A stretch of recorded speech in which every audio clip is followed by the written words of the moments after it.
அனைவருக்கும் வணக்கம். தரித்திரம் நீங்கி லக்ஷ்மி கடாட்சம் பெற இந்த தண்ணீரை வீடு முழுக்க தெளித்து விடுங்க அப்படின்னு நான் தலைப்பில் சொல்லியிருக்கேன். அதை பற்றிய வீடியோ தான். வீடியோவை ஸ்கிப் பண்ணாமல் முழுமையாக பாருங்கள். நம்ம தெய்வீக ஆற்றல் சேனலை இப்போ தான் பார்க்குறீங்கன்னா உடனே சப்ஸ்கிரைப் பண்ணிக்கோங்க. பக்கத்தில் இருக்க பெல் ஐக்கானையும் கிளிக் பண்ணிக்கோங்க. வீட்டில் தரித்திரம் இருக்குது அப்படின்னா நமக்கே சில சோதனைகள்லாம் வரும். அதை எப்படி கண்டுபிடிக்கிறது அப்படின்னு பார்த்தோம்னா, நம்ம வீட்டில் எப்பொழுதும் ரெகுலராக ஏந்திரிக்கிற டைம் இருக்கும், தூங்கி எழுந்து. ஆனால் சில டைமில் ரொம்ப நேரம் தூங்கிடுவோம். அதாவது சொல்லுவாங்க பாருங்கள், மூதேவி வந்து அடைச்சிருச்சு, நான் நல்லா தூங்கிட்டே இருக்கேன், தூக்கமாக இருக்குது அப்படின்லாம் சொல்லுவாங்க ஒரு சிலர். அதுக்கு காரணம் என்னென்னா, கொஞ்சம் தடுமாற்றம் ஏற்படும். அந்த நேரத்தில் நம்ம சுதாரிப்பாக இருக்கணுங்க. கரெக்டாக 5 மணிக்கு அலாரம் வைக்கிறோம்னா 5 மணிக்கு கரெக்டாக எழுந்திரிச்சிடணும். அப்படின்னா நம்ம வீட்டுக்கு ஏதோ ஒரு தீய சக்தி வர ஆரம்பிச்சிருச்சு அப்படின்னு அர்த்தங்க. அதிலிருந்து நம்ம சீக்கிரமாக எழுந்திரிக்க ட்ரை பண்ணணும். அதே போல் நம்ம வேலைக்கு போகிறவங்களா இருந்தால் எப்பொழுதுமே ரெகுலராக டயத்துக்கு கிளம்பி போயிடுவாங்க. ஆனால் சில நேரங்களில் பார்க்கும்போது கண்டினியூவாக 1 வாரம் வரைக்கும் பார்த்தோம்னா அந்த டயத்துக்கு கிளம்பவே முடியாது. லேட் ஆகிட்டே இருக்கும். வெளியில் வண்டி வச்சுட்டு ஹாரன் அடிச்சுட்டே இருப்பாங்க. ஆனால் நம்மளால் போகவே முடியாது. கொஞ்சம் திட்டு வாங்கிட்டு தான் போகிற மாதிரிலாம் இருக்கும். அப்படின்னா நம்ம வீட்டில் கந்திஷ்டி ஏதோ வர ஆரம்பிச்சிருச்சு அப்படின்னு அர்த்தம். அதே போல் குழந்தைங்க திடீர்னு படிக்க மாட்டாங்க. அதிகமாக படிப்பில் நாட்டமே இருக்காது. அவங்களோட மைண்டு பார்த்தோம்னா வேறு ஏதோ சிந்தனையில் போயிட்டுருப்பாங்க, விளையாட்டு தனமாகவே இருப்பாங்க. அப்படிலாம் இருக்கும்போது நம்ம வீட்டில் தீய சக்திகள் அதிகமாக இருக்குது, கந்திஷ்டி அதிகமாக இருக்குது, தரித்திரம் வரப்போகுது அப்படின்றது அர்த்தங்க. இதுக்கு நிறைய சொல்லிக்கிட்டே போகலாம். அதே போல் வீட்டில் அரிசி தீர்ற மாதிரி இருக்கும். அப்போ நம்ம சொல்லணும் அப்படின்னு சொல்லி லேடிஸ்லாம் நினச்சிட்டு இருப்பாங்க. ஆனால் மறந்துடுவாங்க. அது சொல்ல முடியாது. திடீர்னு அடுத்த நாள் காலையில் சமைக்கும்போது இல்லாமல் போயிருக்கும். 2 பேர்த்துக்குள்ளே கணவன் மனைவிக்குள்ளே சண்டை வர ஆரம்பிச்சிடும். இதெல்லாம் அதற்கான அறிகுறிகள். இதெல்லாம் இல்லாமல் இருக்கணும் அப்படின்னா இந்த ஒரு தண்ணீரில் 2 பொருளை கலந்து உங்கள் வீடு முழுக்க தெளிச்சு விட்ருங்க. அந்த பிரச்சனை எல்லாமே நீங்கி லக்ஷ்மி கடாட்சம் பெருகும். அதற்கு எந்த தண்ணியை தெளிக்கணும் அப்படின்னு பார்த்தோம்னா, பசுமாட்டோட கோமியம் தாங்க. உங்கள் வீட்டுக்கு அருகில் பசுமாடு இருந்துச்சுன்னா அந்த வீட்டுக்காரங்கள்ட்ட சொல்லி 1 டம்ளரை கொடுத்துருங்க. அதிகாலையில் பால் கறக்கும்போது அது சிறுநீர் கழிக்கும். அப்போ அவங்க அந்த டம்ளரில் பிடிச்சி வச்சுருப்பாங்க. நீங்கள் வாங்கிட்டு அதில் எவ்வளோ பிடிச்சி வச்சுருக்காங்களோ 1/4 டம்ளர் அளவுக்கு நீங்கள் பயன்படுத்தினா போதும். 1/4 டம்ளர் அளவுக்கு ஒரு செம்பில் ஊற்றிக்கோங்க. அதே அளவுக்கு தண்ணீர், எந்த அளவுக்கு கோமியம் எடுத்துக்கிறீங்களோ அதே அளவுக்கு தண்ணீர் எடுத்துக்கோங்க. ஒரு சிட்டிகை அளவு மஞ்சள் தூள், ஒரு 5 டிராப்ஸ் அளவுக்கு பசும்பால், பச்சைப்பால், அதை நீங்கள் கலந்துக்கோங்க.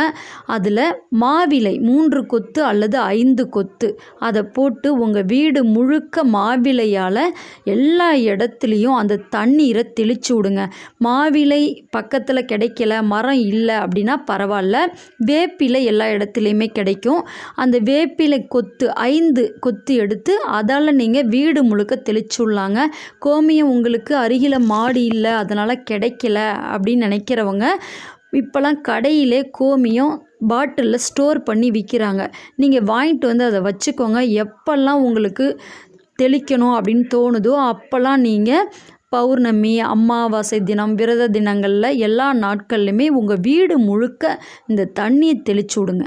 இதை நீங்கள் நல்லா செஞ்சு பாருங்கள். ரொம்ப பவர்ஃபுல் மெத்தடுங்க இது. வாரத்தில் 1 நாள் அப்படின்னு சூஸ் பண்ணிக்கோங்க. வெள்ளிக்கிழமை நீங்கள் அதிகாலையில் பிரம்ம முகூர்த்த நேரத்தில் எழுந்து சுத்தம் பண்ணிவிட்டு வீட்டை நல்லா க்ளீனாக வச்சுக்கோங்க. ஊதுபத்தி, சாம்பிராணி எல்லாம் போடுங்க. புகை எல்லாமே வீடு முழுக்க போடுங்க. போட்டுட்டு இந்த கோமியத்தை உங்களுடைய kitchen, hall, bedroom, puja room எல்லா இடத்துலையுமே பார்த்திங்கன்னா தெளிச்சு விடுங்க. பாத்ரூம் எல்லா இடத்துலையும் தெளிச்சு விட்ருங்க. இதே மாதிரி நீங்கள் 3 வாரம் தொடர்ந்து செஞ்சுக்கிட்டே வரும்போதே உங்களுக்கே நல்ல மாற்றங்கள் ஏற்படுங்க. திஷ்டி எல்லாம் போயிட்ட மாதிரியே தோணும். எந்த ஒரு தரித்திரமுமே வராதுங்க. வரவேண்டிய பணம் வரும்.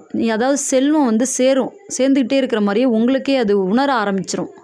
பணம் வர்றது உங்கள் கைக்கு நிறையாவே வரும். அது உங்களுக்கே நல்லா தெரியும். ஏன்னா பசுமாட்டில் அனைத்து தெய்வங்களுமே வாசம் செய்கிறாங்கங்க. அதில் அந்த வால் பகுதியில் மகாலட்சுமி தேவி நிரந்தரமாக வாசம் செய்கிறாங்க.